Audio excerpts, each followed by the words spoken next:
Olá, pessoal, tudo bem?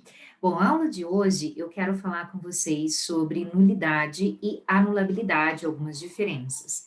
Mas antes de falar nisso, a gente precisa ver aqui uma situação que é a simulação, que é hoje uma situação de nulidade. Como assim? Veja só, a gente viu que temos 6 defeitos no negócio jurídico, né? Defeitos no negócio jurídico, a gente vai ver, são situações de anulabilidade, são situações que podem ser consertadas pelas partes. 6 defeitos: erro, dolo, coação, estado de perigo, lesão e fraude contra credores. São 6 no Código Civil de 2002, e o Código Civil de 2002 trouxe, diferentemente do Código Civil de 1916, então do Código Civil anterior, o Código Civil de 2002 trouxe a figura do estado de perigo, que até então não existia. No Código Civil de 1916, você vai imaginar então, então se a gente tem 6 e tem um novo, é porque em 1916 tínhamos só 5 defeitos no negócio jurídico. Não, a gente também tinha 6. É que a simulação, que é tema que nós vamos ver na aula de hoje, ela era defeito do negócio jurídico. Mas por que falar que era e não é mais? Por que houve essa mudança? É importante entender como era para entender o porquê hoje ela é nulidade. Simulação é hoje nulidade, o que significa que não é mero defeito, ou seja, as partes não podem consertar. Simulação é algo grave, é algo que o legislador entendeu que ele precisava virar os olhos, precisava disciplinar efetivamente e adequadamente, uma vez que era algo comum. As pessoas faziam tanto simulação e tem um problema de comprovar a simulação que o legislador falou: não, precisa ser grave, tira dos defeitos, sai dessa ideia de que é defeito, não é mero erro, não é mero dolo, não é mera coação. É algo grave, é algo que ofende o ordenamento jurídico. Porque a simulação, como a própria palavra, né, de simulação diz, é mentir, é falsear. A simulação é quando, por exemplo, eu digo que devo para alguém, mas eu não devo nada para essa pessoa. A simulação é quando, por exemplo, eu compro um bem e ao invés de colocar no meu nome, eu coloco no nome de outra pessoa. E aí você que é meu credor, você não consegue encontrar o bem que eu tenho, porque não está no meu nome. Então, é difícil de provar e é algo que se entendeu nessa transição, né, durante o século XX, de uma transição de repersonalização, numa transição de proteger a pessoa, que eu precisava proteger aqui a boa-fé. A boa-fé objetiva, ou seja, aquilo que as partes têm que agir de forma leal. Então, simulação é hoje uma nulidade, ou seja, algo grave. A gente vai ver a nulidade, mas já para vocês irem gravando, quando eu falo que algo é nulo, é porque é grave o suficiente para o legislador olhar e falar: eu não quero isto no meu ordenamento jurídico. Não quero. Se você fizer, eu vou tirar tudo que você fez, todos os efeitos serão retirados. Então, simulação é nulidade porque é grave. Mas o que é simulação?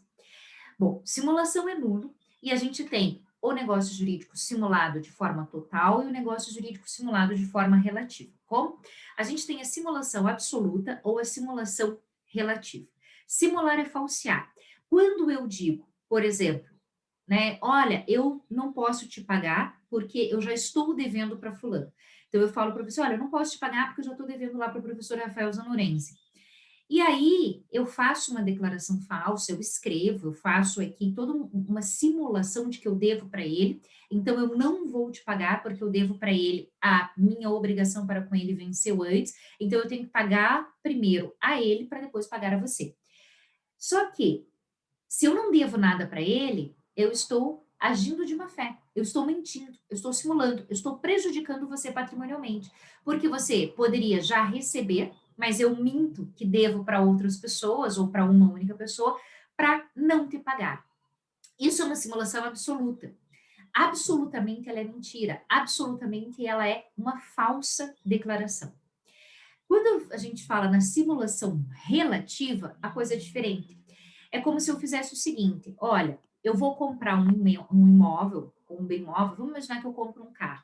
Eu compro um carro, mas ao invés de colocar esse carro no meu nome, eu coloco esse carro no nome de uma outra pessoa, que normalmente as pessoas chamam, né? Veja que absurdo, né, gente? A coisa é tão comum que as pessoas chamam isso de laranja. A gente tem um nome para isso, né? Você está colocando o nome, você está colocando os bens no nome de um laranja. O laranja não tem esses bens. Por que que você está colocando lá? Porque eu não quero que apareça para mim. Porque como eu tenho dívidas, como eu tenho débitos, né? Ou às vezes até por outras situações, mas eu estou devendo. Eu não quero que as pessoas possam buscar esse patrimônio. Porque, como a gente bem sabe, quando a gente tem dívidas, as nossas dívidas são arcadas, são pagas através do nosso patrimônio. Então, se eu estou devendo para você, você vai buscar a minha obrigação, você vai buscar essa satisfação da minha dívida através do meu patrimônio. Se você bate na minha porta e não tenho nada no meu nome, você não consegue buscar. Acontece que, se eu comprei algo e coloquei no nome de outra pessoa, eu comprei, mas tem uma parte aqui que é falsa. Por isso que a gente fala que é simulação relativa, porque a compra existiu. Então, eu cheguei lá, por exemplo, para o Zanorense e falei assim, professor Zanorense, quero comprar o teu carro. Pago para ele me entrega o carro, mas ao invés de colocar no meu nome, eu coloco no nome de outro. A compra existiu. Você que é meu credor, você quer pegar essa compra. Então, a parte que existiu é a parte real. Essa parte real, se for possível, ela será mantida. A parte falsa, a parte simulada, ou seja, aquela transferência para uma outra pessoa, esta será nula. Ou seja, esta é afastada, essa é retirada do ordenamento jurídico. Então, a gente tem na ideia da simulação a seguinte situação: ou uma simulação absoluta, quando eu minto do nada, então eu tiro a informação de algo que é totalmente falso, né? Então eu declaro, olha, eu não posso te pagar porque eu já estou devendo para o Zanlorenzi, para o professor Zanlorenzi, para o professor Anderson, e eles são credores antes de você, então eles têm essa preferência.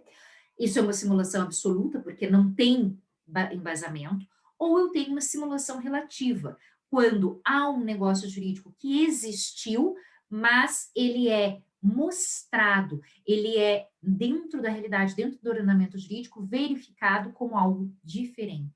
Então, quando você vê a compra do carro que eu fiz, você não vê como se eu tivesse feito, você vê como este laranja, no nome de quem eu deixei esse carro. Por isso que ela tem uma parte falsa, mas a compra existiu. O bem sai do patrimônio do Zanlorenzi, o valor patrimonial sai do meu patrimônio, eu pago. Então, essa é a ideia da simulação relativa. Tem uma parte real e tem uma parte falsa.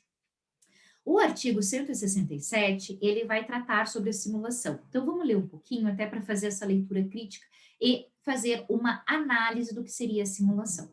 O artigo 167 diz o seguinte: é nulo o negócio jurídico simulado, vírgula. Vamos parar aqui. Ou seja, está falando que é nulo, nulidade, é algo grave, é algo que não pode ficar no ordenamento jurídico. Então, o negócio jurídico simulado, ele é nulo. Eu afasto todos os efeitos jurídicos dele, eu afasto ele. É como se eu quisesse apagar essa situação, não poderia estar dentro do ordenamento jurídico. Mas subsistirá o que se dissimulou. Quando o legislador traz essa parte, ele está falando da simulação relativa. O que é subsistir? Continuará, permanecerá, continuará existindo, subsistirá. Mas subsistirá o que se dissimulou, ou seja, subsistirá aquilo que foi real, mas que está simulado. É a simulação relativa, ou seja, subsiste a compra e venda, não mantém a né, que não mantém a transferência equivocada que foi realizada para o professor Zamorense. Então, subsiste o que se dissimulou, subsiste aquele que era real e foi simulado. O simulado é que eu retiro. Aqui, gente, tem uma coisa que é a conservação. A gente tenta conservar o máximo possível de coisas. Então, por exemplo, se eu fizer um negócio jurídico, tem uma cláusula nula, eu tiro a cláusula e mantenho o resto. Aqui, por exemplo, na simulação, eu tenho uma parte que é real, mas eu tenho uma parte que é simulada. Eu tiro a parte simulada e mantenho o resto. Mantenho se for válido na substância e na forma, ou seja, se efetivamente aconteceu, se efetivamente houve a transferência, eu paguei para o Sonorense, o Sonorense me entregou o carro. Então, essa é a ideia desse caput, né? Então, o artigo 167, o legislador quis trazer, olha, o negócio jurídico simulado, ele é nulo, mas se para fazer a simulação teve um que existiu, este permanecerá existente e válido e eficaz. Perfeito? E quais são os casos de simulação? O legislador traz isso. No parágrafo 1º, ele diz o seguinte: haverá simulação nos negócios jurídicos quando, inciso 1, aparentarem conferir ou transmitir direitos a pessoas diversas daquelas às quais realmente se conferem ou transmitem. O que é isso? Aqui é o que eu disse no exemplo da simulação relativa. Aparenta conferir ou transmitir direitos a pessoas diversas daquelas às quais realmente se conferem ou transmitem. Se eu compro um bem, quem passa a ser proprietário desse bem? Eu. Se eu compro, então, o carro do Zanurense, quem que tem que ser proprietário? Eu. Só que daí eu tenho o meu laranja. E aí eu transmito para ele. Ele figura como se ele fosse o proprietário, mas ele não é o proprietário. Veja que tem situações, gente, que chega ao absurdo de eu usar o carro, eu sou fotografada com o carro, eu sou vista com o carro, o laranja nem sabe que carro que é, eu que pago IPVA, eu que pago aqui todos os débitos, o seguro tem o meu nome, mas lá no Detran está no nome desse laranja. Ora, aqui o que aconteceu? Conferiu ou transmitiu direitos para pessoa diversa daquela qual realmente se confere ou transmite. Ou seja, realmente quem é o proprietário do carro? Eu. Para quem que tá? Para um terceiro, para um laranja, né? Que é comumente como as pessoas falam, não é um termo jurídico, tá, gente? Laranja não é um termo jurídico, é algo corriqueiro. Essa transmissão para esse terceiro vai ser simulada, vai ser nula, porque esse terceiro não comprou. Quem comprou fui eu. É a Glenda que tem que figurar como proprietário. E aí, a hora que vem para o meu nome, os meus credores podem receber através desse bem. Então, por isso que tem essa simulação relativa. Então, veja que o legislador teve o trabalho de exemplificar uma coisa que as pessoas fazem. E aí, o que é mais engraçado, né? Normalmente, quando eu dou essa aula, as pessoas levantam a mão e perguntam, dizem assim: ah, mas o meu pai comprou um bem e pôs direto no meu nome. É simulação. Por quê? Porque está prejudicando outras pessoas, está prejudicando o fisco, está prejudicando e pode prejudicar eventualmente outros herdeiros. Então, simulação não pode ser aqui, né? Claro que a gente tem a situação que fala simulação inocente, ah, eu não sabia, mas vai ser nulo independentemente de qualquer coisa, tá? Há uma simulação que tem que ser nula. Houve simulação, vai ser considerado como nulo. Também haverá simulação, pelo que o legislador traz no parágrafo 1º, daí no inciso 2, contiverem declaração, confissão, condição ou cláusula não verdadeira. Se eu faço um documento dizendo, olha, eu devo para o professor Zanuense, só que eu não devo nada, essa declaração é falsa, essa declaração é simulada, essa declaração é nula. Imagine pior, eu tenho um imóvel, e aí eu faço uma declaração por escritura pública para dizer que devo para o Zanurense e que ele vai receber a minha dívida com o meu imóvel. Faço uma hipoteca. Que horror! Pois é, tem gente que faz isso. Então, assim, é totalmente nula. É uma simulação. Eu não devo para o Zanurense. Se eu não devo para ele, ele não tem como receber o meu imóvel. Então, esta é a gravidade da simulação, né? Também é simulação quando você faz em instrumentos particulares, ou seja, contratos, documentos entre partes, né? Quando você ou antedatar, ou mudar a data, ou pós-datar. Pode parecer inocente, mas quando a gente está falando, por exemplo, numa situação de pagamento de credores, né, que a gente já até viu um pouco lá na fraude contra credores, mas no pagamento para credores, quem que recebe? Aquele que venceu primeiro, se todos são quirografários, né? Então, se eu mudo o documento, seja para dizer que eu devo para você em outra data, seja para dizer que eu devo para outro credor em data diferente, essas mudanças pequenas de datas, elas têm impactos graves dentro da questão patrimonial. Por isso são simulações, por isso que haverá aqui a nulidade. Quando a gente fala em nulidade, eu vou apagar essa situação do ordenamento jurídico. E aí, o legislador quis se preocupar com o seguinte, mas e aquele terceiro de boa-fé? Então, imagine assim, né? Eu comprei o carro do professor Zanurense, paguei para o professor Zanurense. Ele nem sabe para quem que eu transferi. Eu menti, transferi para um terceiro. Esse terceiro não usa o carro. Eu vou colocar aqui o nome de A, né? Esse terceiro não usa o carro. Esse terceiro não paga o IPVA. Esse terceiro nem está no seguro. Quem que faz tudo? Eu. Então, aqui há uma simulação, né? Os meus credores podem afastar isso. Só que acontece que vendemos o carro para uma outra pessoa. Vendemos o carro para você. Você foi lá e comprou o carro. Eu negocio e falo assim, olha, eu tenho um amigo que está vendendo um carro, o carro está em perfeito estado, você olha o carro, acha super bom, gostou. Ou A, que é aquele que figura como proprietário do carro lá no Detran, transfere para você, você paga para o A, e o A passa para mim, mas você nem está sabendo o que está acontecendo. Você tem como saber? Ah, ali eu acho que a Glina não é. Não, você não tem como saber. Se você não tem como saber, você é terceiro de boa fé. A hora que vierem e disserem o seguinte: olha, esse carro não era do A, era da Glenda, vamos tirar isso do ordenamento jurídico, vamos apagar, eles vão olhar e vão falar assim: peraí, mas a gente vai atingir uma pessoa que estava de boa fé, uma pessoa que comprou e pagou.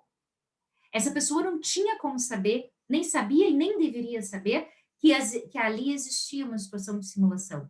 E aí, gente, não vai conseguir voltar esse carro para o meu patrimônio, os meus credores não vão pegar o meu carro. E se você olhar, tem muitas vezes coisas que são feitas assim, né? Por exemplo, o dinheiro entra no meu patrimônio, compro no nome de terceiro e o terceiro já revende, para que se perca a situação. E aí, esta situação, a hora que ela se perde, eu não consigo retornar e eu prejudico o credor.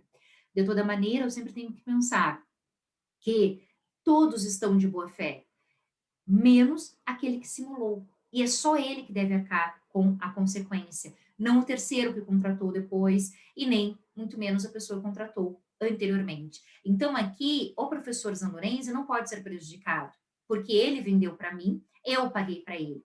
O problema foi que eu levei no Detran o documento que ele assinou com o nome de outra pessoa. Ele nem se atentou a isso. Ele assinou na boa fé e eu coloquei o nome de outro. Eu fiz o problema.